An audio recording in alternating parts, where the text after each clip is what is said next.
বাংলার ইতিহাসে এমন এক নাম আছে, যিনি লাঠি হাতে দাঁড়িয়েছিলেন কামানের সামনে। যিনি প্রমাণ করেছিলেন বিশ্বাসের শক্তি বন্দুকের চেয়ে বড়। তিনি তিতুমির, বাংলার বাঁশের কেল্লার বীর। ১৭৮২ সালের ২৪ পরগনার চুন্নি গ্রামে জন্ম নেই সৈয়দ মীর নিসার আলী। ছোটবেলা থেকেই ন্যায় আর ধর্মের শিক্ষা নেন।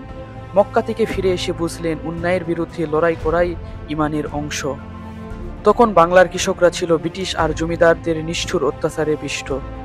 তিতুমির বললেন, আমরা আর মাথা নত করব না। কৃষকদের সংগঠিত করে গড়ে তুললেন নিজের বাহিনী। প্রথম সংঘর্ষে ব্রিটিশ পুলিশ বাহিনী তিতুমিরের কৃষক সেনাদের সামনে টিকতেই পারেনি। বাংলার মাটিতে উঠল স্বাধীনতার প্রথম জয়ধ্বনি। গ্রামের পর গ্রাম তখন চিৎকার করে বলছে, জয় তিতুমির। এই বিজয়ের পর তিতুমির বুঝলেন এবার আসবে আরো বড় লড়াই।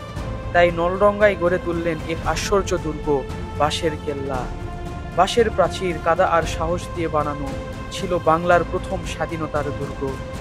১৮৩১ সালে নভেম্বর, চারদিক থেকে কেল্লা ঘিরে ফেলেছে ব্রিটিশ সেনারা।